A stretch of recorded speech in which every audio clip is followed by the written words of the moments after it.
سنظر یہ بتائیے گا کہ اس کیس کو ہم نے بڑا اس پروگرام میں مسلسل بہت ایکسٹینسولی کور کیا ہے.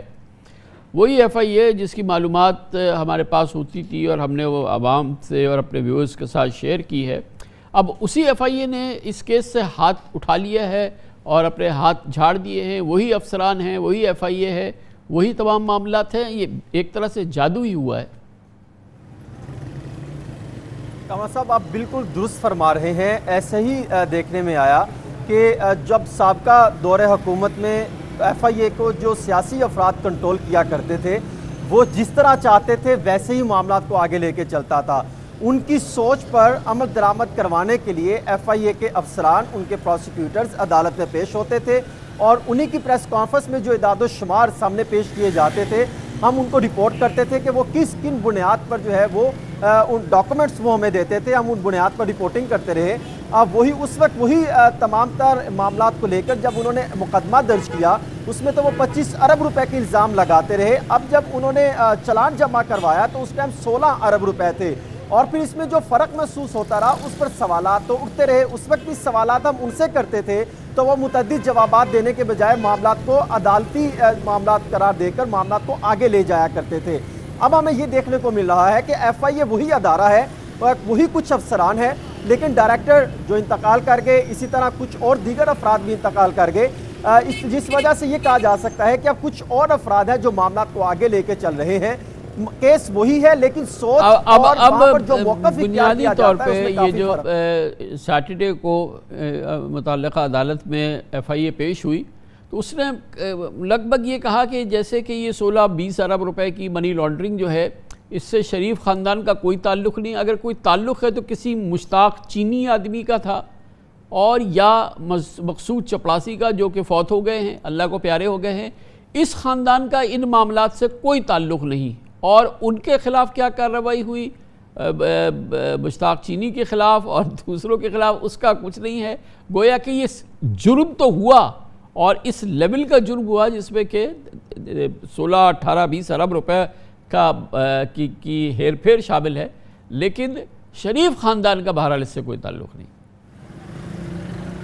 صاحب جب چلان جمع کروایا گیا تھا اور مقدمات درج کیے گئے تھے اس وقت الزام یہ شہباز پر لگایا گیا تھا کہ انہوں نے اپنے بیٹوں حمزہ شہباز اور سلیمان شہباز کو ان کی آمدن کو نامعلوم ذرائع سے مال جمع کرنے میں مدد کی ہے.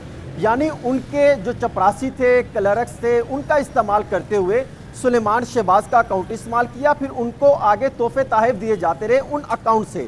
یہ بنیاد رکھی گئی تھی اور ان کے حوالے سے کوئی کارروائی عمل میں نہیں لائی گئی. اگر دیکھیں گزشتہ کارروائی پر جب عدالت نے یہ پوچھا کہ کیا مشتاق چینی جس پر تقریباً 2 ارب 80 کروڑ روپے منی لانڈرنگ کے حوالے سے الزام تھا تو کیا کارروائی کی گئی, جس پر پروسیکیوٹرز نے کہا کہ ہم نے اس کے خلاف کوئی کارروائی نہیں کی اور انہوں نے اعتراف کیا کہ ہم نے نہ تو کارروائی کی ہے نہ ہی ہم اس معاملے کی تحقیقات کر رہے ہیں اور اس کو بالکل پس پردہ کر دیا گیا. جس پر عدالت کی جانب سے جو انیشیل ریکارڈ تھا جو کہ ہم نے بھی دیکھا تھا شروع میں تھا, یہ تو سارے بینک اکاؤنٹ سامنے رکھے تھے نا, پوری فیملی کے لوگوں کی ٹرانزیکشنز تھی نا جو کہ ان کے ہاں کریڈٹ ہو رہے تھے ان کے اکاؤنٹ میں یا ان کے اکاؤنٹ سے ڈیبٹ ہو رہے تھے. وہ پوری فلو تھی ٹو اینڈ فرو ان تمام اکاؤنٹس کے فیملی ممبرز کے. وہ ثبوت اور وہ شواہد جو ہے اس پر اب ایف آئی اے کیا کہتی ہے؟ ایف آئی اے کہتی ہے کہ ہم نے اس وقت 17,000 ٹرانزیکشن کا معائنہ کرنے کے بعد یہ کیس بنایا تھا اور 25 جو ہے وہ بے نامی اکاؤنٹس کا جو ہے وہ سامنے رکھتے ہوئے ہم نے کیس بنائے تھے.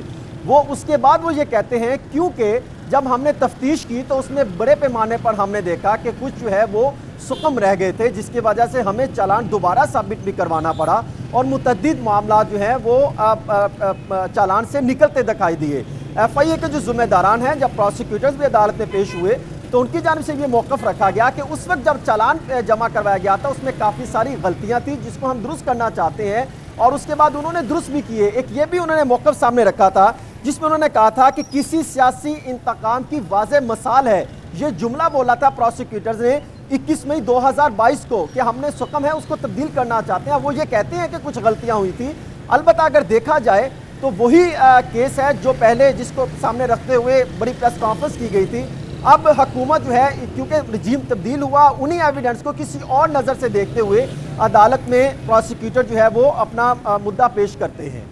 جی بہت بہت شکریہ.